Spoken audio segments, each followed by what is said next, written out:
Let's talk about Superman 1,000,000 for a bit, because he's perhaps one of my favorite versions of Superman to ever be created. And sometimes I feel like he doesn't get the proper love and recognition he so rightfully deserves. In the sense that this Superman story is completely tragic, with him essentially outliving everything he's ever known, along with him afterwards leaving Earth to soar across the universe in search of any shred of purpose he can possibly find, even going to such lengths as crossing the Source Wall. However, after so much traveling, he would eventually return to Earth and bestow a group of people each a set of powers akin to the old Justice League, with Superman 1,000,000 later leaving to fly straight into the sun, where he would stay dormant, soaking up the sun for over 15,000 years. That explains the whole Los Santos Customs golden paint job he's got going on. And because he stayed in the sun for over 15,000 years, he unlocked abilities hitherto a god, and would even go on to form his very own League of Supermen, because he's the ultimate Sigma alpha male. But how did he obtain these godlike powers?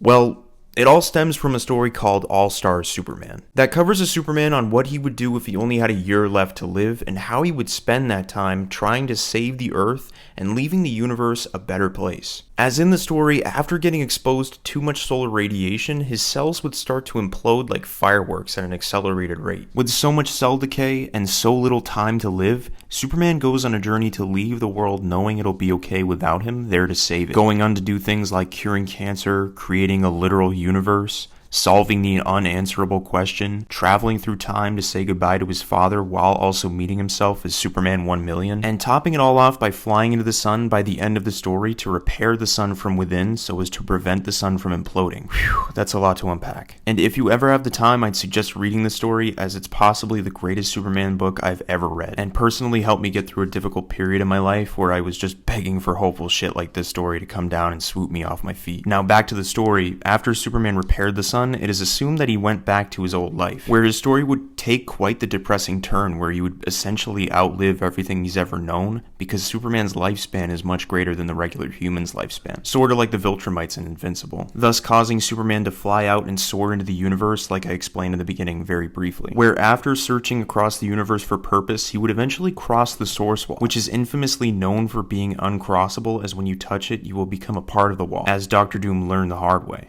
And trust me, it's just an Easter egg, so don't go crazy. But in Superman crossing the Source Wall, he would unlock the answers to everything, even unlocking a new set of abilities, where later Superman would go on to bestow a group of people the abilities of those akin to the Justice League previous. Except for this guy, Batman 1,000,000. I don't know what powers he got, because Batman has no powers, but anyways, moving on. Afterwards, he would fly out into space and return to the sun to absorb radiation for 15,000 years. During this time, some time travel shenanigans would ensue in the 853rd century, and the original Justice League would be transported to the doorstep of the Justice League 1,000,000's timeline, where the two teams would have to battle against the estranged villain Vandal Savage and his accomplice Solaris, as Solaris would conspire with Vandal Savage to kill Superman 1,000,000 along with the sun. If this is confusing, I totally understand, because reading this at points, I felt like I was in math class all over again, daydreaming about getting home to play Lego Star Wars. Keeping it brief though, a plan was developed where Solaris the Sun Eater would shoot a rock of kryptonite into the sun, killing Superman and the sun somehow, cause comics, and this development is revealed to the Justice League of the present and future, which leads them to attempt a way to counteract Solaris' plan, leading the Justice League of the future to battle Solaris, while Kyle Rayner and Superman try to halt the kryptonite meteor from blasting into the sun, preventing Solaris from not only poisoning the sun, but killing Superman 1,000,000 in this process. However, despite the heroes of the future doing everything possible to prevent Solaris from launching the kryptonite, it fires out to the sun anyway, leading Kyle Rayner to try and fortify the sun from the kryptonite as best as possible, with him literally holding the sun within his hands. But despite the fortification, the kryptonite shard ends up flying straight through into the sun, and as every hero watches on, believing they failed and Solaris had won, unbeknownst to Solaris, the villain's son actually shot a Green Lantern ring into the sun, where it would awaken the dormant Superman 1,000,000, leading Superman 1,000,000 to destroy Solaris with the Green Lantern ring and reunite with his long-lost team all the way in the 853rd century. As the story ends with everyone parting ways, with the Justice League transporting back to the present, as Superman 1,000,000 holds a ceremony, in which Superman 1,000,000 would manipulate time with the help of Hourman, using DNA of his long-lost wife to resurrect Lois Lane, and even go on to recreate the entire world of Krypton and its people, as Superman 1,000,000 seemingly has his happy ending by the end of the story, and the Justice League return to their timeline fascinated by the whole sight of a golden Superman. Now, after this point, Superman 1 million would only have brief cameos in select stories with minor roles, like in All-Star Superman, and he'd usually just pop in to say shit like, "Welcome to my universe,"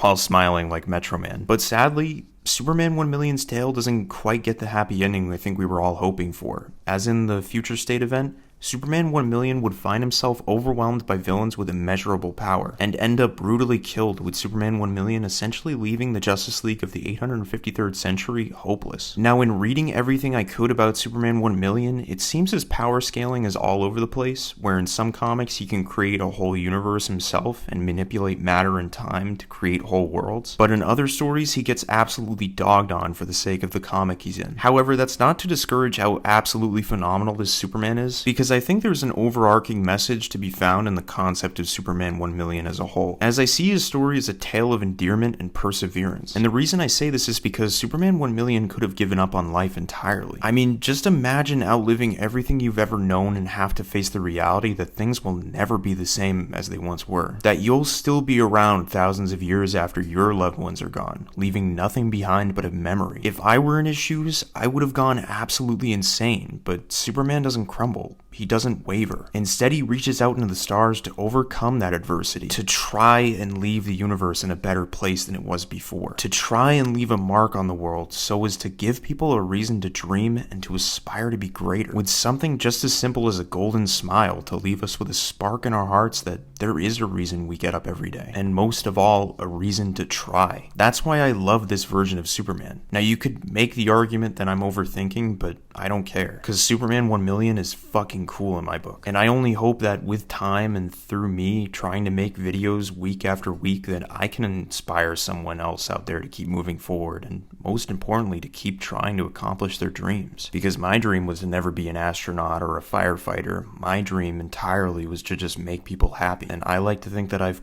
kind of accomplished that dream in a way because of you guys. But anyways, to end off the video, I hope you guys liked the story, and don't forget to leave a like and subscribe, and I'll catch y'all on the flip side.